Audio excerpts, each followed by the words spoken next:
Nunca existiu índio Araxá em Araxá, no município de Araxá. O que existiu foi uma tribo Araxá de índios aculturados, trazida do sul e aldeada nas margens do Rio Grande, perto da Jaguara, mas logo foi extinta pelos Caiapós. Então, de onde vem o nome Araxá, da cidade?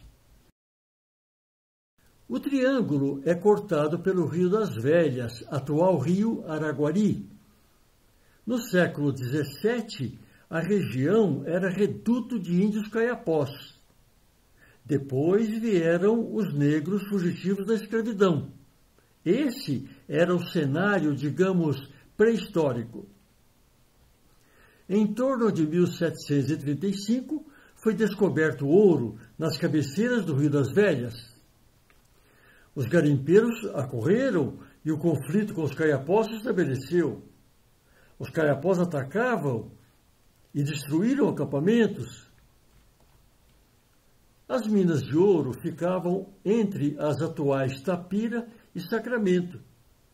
O governo mandou instalar, em 1741, há quase 300 anos, 2 aldeias de índios mansos, Araxás e Bororos, trazidas de fora, para dar alguma segurança aos viandantes e incentivar o garimpo do ouro. Foram aldeados nas margens do Rio Grande e, além disso, a região ao redor dos garimpos passou a ser chamada de Sertão dos Araxás. Nessa região, os caiapós não poderiam entrar. Era mantido policiamento. Os Araxás conseguiram sobreviver durante 9 anos.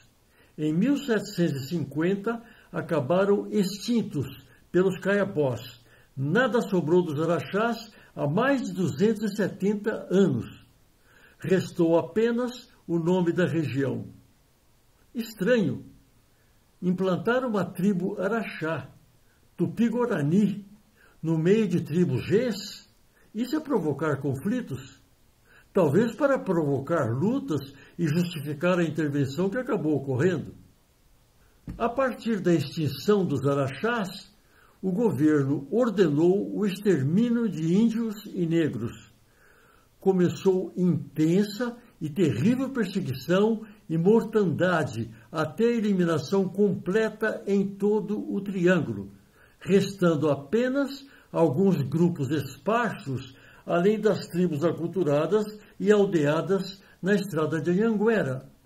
Depois de aniquilados os índios caiapós e os quilombolas, começou o povoamento europeu da região aurífera das cabeceiras do Rio das Velhas, após 1759. Antes dessa época, era impossível formar povoados no Triângulo. Um dos acampamentos de garimpeiros polarizou, gerando, em torno de 1761, o povoado do Rio das Velhas, que depois mudou o nome para Desemboque. Vários fazendeiros se instalaram por perto para produzir alimentos. Rapidamente, Desemboque se desenvolveu por causa da abundância de ouro. Os fazendeiros de Desemboque tinham um grande problema. O sal para o gado vinha em carros de bois do Rio de Janeiro. O preço era exorbitante porque havia monopólio e era grande a distância. Mas um fato novo gerou muitas mudanças. Um pouco ao norte de Desemboque foram descobertas águas salitrosas que dispensavam o uso do sal para o gado. Muitos fazendeiros mudaram-se para a região do Bebedouro de Araxá a partir de 1769, gerando novo povoamento. Sal de graça, bons pastos e o rico mercado consumidor de Desemboque fizeram o sucesso da empreitada. O número de fazendas aumentava ao redor do barreiro. No atual grande quarteirão, para baixo do INSS, surgiu um pouso de tropeiros que levavam o gado a salitrar no barreiro. Era o pouso de Araxá.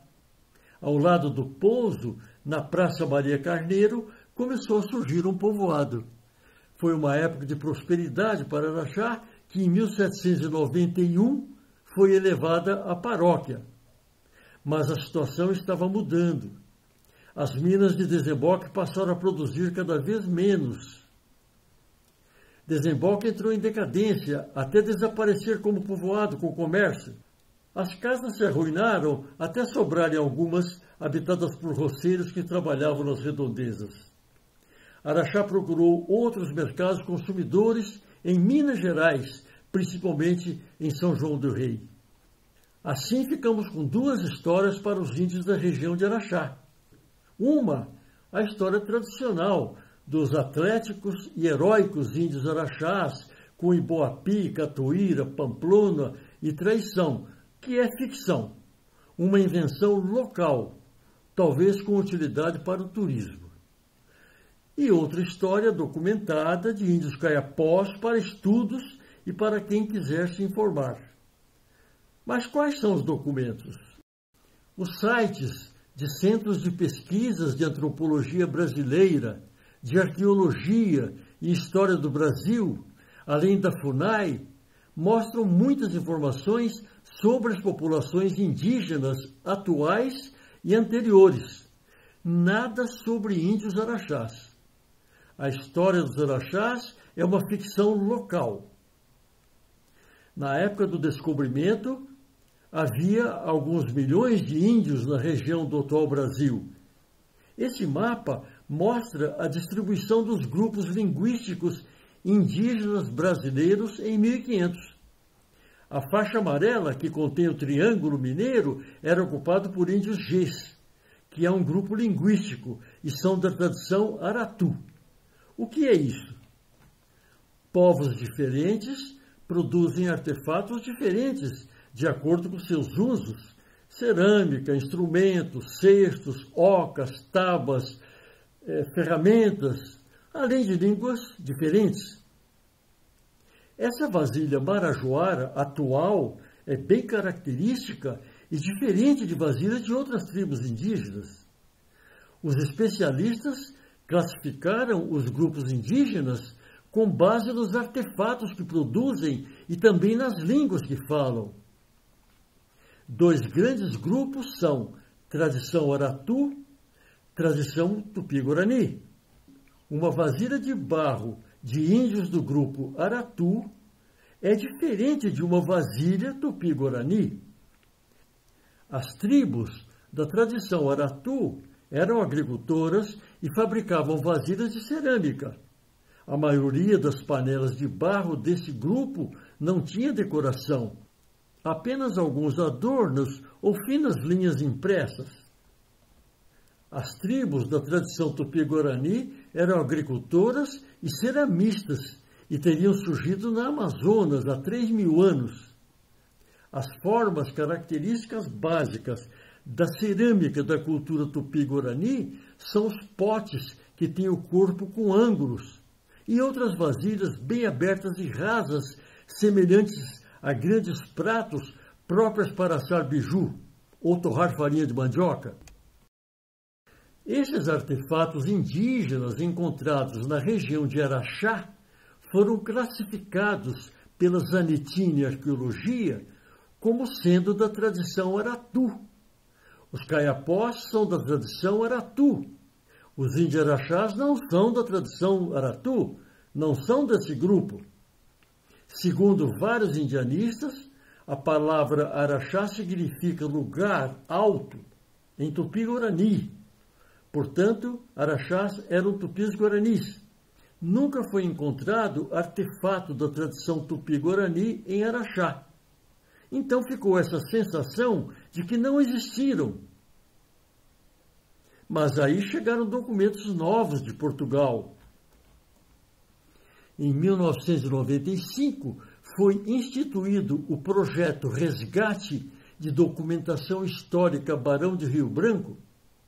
foram digitalizados mais de 150 mil documentos, referentes principalmente ao período colonial brasileiro, que estavam acondicionados no Arquivo Histórico Ultramarino de Lisboa. Dentre esses documentos estavam essas duas cartas de época, que se referiam aos índios araxás. Elas estão arquivadas no Arquivo Público de Goiás e publicadas no site da Universidade de Brasília. Da primeira carta, destacamos o trecho: o gentil araxás, aldeado por Antônio Pires, sobre a passagem do Rio Grande, no caminho que vai para São Paulo, tem pedido que querem missionário e que querem ser governados por homens brancos.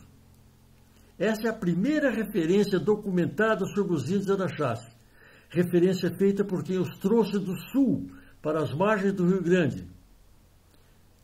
Da segunda carta, destacamos o trecho: com essa novidade, fica preciso tomar diversas medidas, porque da nação araxás não ficou mais do que mortos, porque os homens o gentil Kayapó extinguiu totalmente. 180 anos depois da extinção, a partir da palavra araxá, foi inventada a história dos araxás. Só isso. E em Araxá, a sala de museu destinada aos araxás. E um número especial da revista destinado aos araxás. Tudo sem documentação. Sobre os Kayapós, sim, há muitas referências documentadas.